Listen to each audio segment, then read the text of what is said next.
Bismillahirrahmanirrahim. Assalamualaikum warahmatullahi wabarakatuh. Anak-anak ustazah sekalian, pelajaran kita hari ini adalah pelajaran 5 Rasulullah idolaku. Nah, sebelum kita belajar, marilah sama-sama kita membaca doa. A'udzubillahi minasyaitonirrajim. Bismillahirrahmanirrahim. Asyhadu an la ilaha illallah wa asyhadu anna Muhammadar Rasulullah. Raditu billahi rabbah wa bil islami dina wa bi Muhammadin nabiyyan wa rasulah. Allahumma inna nas'aluka ilman nafi'an wa rizqan thayyiban wa amalan mutakabbalan. Amin ya rabbal alamin. Nah, bagaimana kabar anak ustazah pada hari ini? Mudah-mudahan anak ustazah semuanya dalam keadaan sehat walafiat dan dalam lindungan Allah Subhanahu wa taala. Amin ya rabbal alamin. Anak ustazah, pada kesempatan yang berbahagia ini, pelajaran kita pada sub yang selanjutnya adalah kisah teladan Nabi Muhammad. Nah, anak-anak ustazah, bagaimana kita cinta kepada Allah, kita harus mengetahui siapakah Allah itu sebenarnya. Begitu juga hendaknya apabila kita ingin cinta sama Nabi Muhammad, apabila kita ingin dicintai oleh Rasulullah, kita harus mengenali dulu siapa Nabi Muhammad itu. Nah, mungkin segelintir kita sudah tahu siapakah Nabi Muhammad itu. Nah, mungkin anak-anak saya sudah mengetahuinya dari guru-guru di sekolah maupun guru-guru di rumah, di tempat mengaji, atau orang tua kita telah memberitahunya kepada kita. Tapi di sini ustazah akan membahas siapakah sebenarnya Nabi Muhammad SAW, sehingga kita harus mengidolakan Nabi Muhammad itu sendiri, menjadi contoh, menjadi teladan, menjadi uswatun hasanah bagi kita sebagai umat Nabi Muhammad. Nabi Muhammad SAW adalah nabi terakhir dari 25 nabi dan rasul. Tidak ada nabi atau rasul setelah Nabi Muhammad.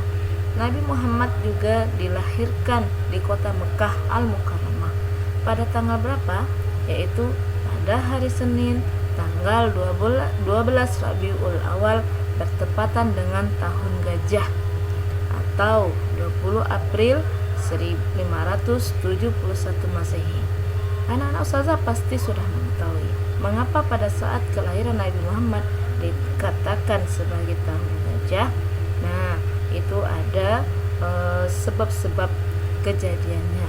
Mungkin anak-anak ustazah sudah tahu, itu dipelajari pada pelajaran sebelumnya. Mungkin pada kelas 1 sudah dikasih tahu oleh guru di kelas 1. Tapi jika anak ustazah belum tahu, boleh nanti bertanya kepada ustazah setelah pelajaran ini, ya. Setelah itu Nabi Muhammad SAW lahir sudah dalam keadaan yatim. Apakah yatim itu? Yatim itu adalah anak yang lahir tapi tidak ada orang tuanya, yaitu ayahnya. Ayahnya sudah meninggal. Yaitu bahwa sebelum lahir Nabi Muhammad, Abdullah sebagai ayahnya sudah meninggal atau wafat. Itu bertepatan usia Nabi Muhammad di dalam kandungan ibunya kurang lebih 2 bulan usianya. Oke, anak-anak ustazah. Nah, Abdullah bin Abdul Muthalib sebagai ayah Nabi Muhammad meninggal tidak meninggalkan banyak harta, melainkan hanya beberapa ekor unta saja. Sedangkan ibunya yang bernama Siti Aminah itu berasal dari golongan suku Quraisy yang sangat kaya yang terpandang pada masa itu. Namun Nabi Muhammad atau ibu dari Nabi Muhammad tidaklah menjadi sombong. Nah, Nabi Muhammad pada masa bayi diasuh oleh Halimah, ya. Halimah itu adalah ibu susu dari Nabi Muhammad. Nah, setelah berumur 2 tahun, setelah selesai usia menyusui, Nabi Muhammad dikembalikan lagi oleh Halimah kepada Siti Aminah ibunya. Kemudian setelah berumur 6 tahun ibunya meninggal dan akhirnya Nabi Muhammad diasuh oleh pamannya yaitu Abu Talib.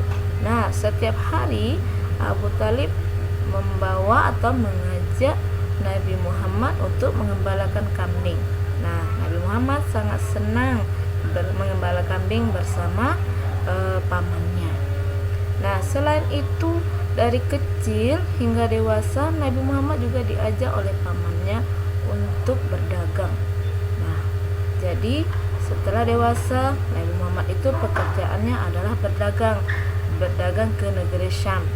Ia membawa berbagai jenis dagangan milik saudagar kaya yaitu bernama Siti Khadijah. Nah, atas keizinan Allah juga Nabi Muhammad akhirnya menikahi Siti Khadijah. Karena apa? Karena ketaatan Siti Khadijah dalam menyembah Allah, dalam berdakwah, dan seluruh harta yang dimiliki Siti Khadijah disedekahkan untuk berdakwah Nabi Muhammad. Pada usia 40 tahun Nabi Muhammad diangkat menjadi Rasul. Ya, Nabi Muhammad berdakwah, mengajak umat manusia itu menyembah Allah Subhanahu wa Ta'ala dan meninggalkan kemusyrikan, yaitu meninggalkan menyembah kepada berhala, meninggalkan menyembah kepada selain Allah. Nah, Nabi Muhammad berdakwah, mengajak seluruh manusia atau umatnya pada saat itu untuk bertauhid, yaitu menyembah hanya kepada Allah Subhanahu wa Ta'ala. Nah, pada suatu hari Nabi Muhammad telah mendapat kerasulannya, yaitu bahwa Nabi Muhammad diberikan wahyu kepada Allah pada usia 40 tahun. Nah, surat yang pertama turun atau wahyu yang pertama turun kepada Nabi Muhammad itu adalah surat Al-Alaq ayat 1 sampai 5. Nah, ini ada ayat 1 sampai 5. Bisa anak-anak ustazah baca atau kita baca bersama-sama ya. 1, 2, 3. A'udzu billahi minasyaitonir rajim. Bismillahirrahmanirrahim. Iqra bismi rabbikal ladzi khalaq. Khalaqal insana min 'alaq. Iqra wa rabbukal akram. Alladzi 'allama bil qalam. 'Allamal insana ma lam ya'lam. Shadaqallahul azim. Oke, anak-anak ustazah, untuk mengakhiri pelajaran kita hari ini, ada beberapa pelajaran yang bisa kita ambil dari kisah teladan Nabi Muhammad SAW. Yang pertama, bahwa Nabi Muhammad SAW lahir bertepatan pada tahun gajah atau tahun 571 Masehi. Yang kedua, Nabi Muhammad SAW lahir dalam keadaan yatim, yaitu ayahnya sudah meninggal dunia. Yang ketiga, di waktu kecil Nabi Muhammad sering membantu mengembala kambing, yaitu pamannya. Yang keempat, pada usia muda Nabi Muhammad sudah rajin bekerja dan sangat tangguh. Yang kelima, Nabi Muhammad SAW terkenal sebagai orang yang jujur, sehingga Nabi Muhammad diberi gelar Al-Amin, yaitu dapat dipercaya. Yang keenam,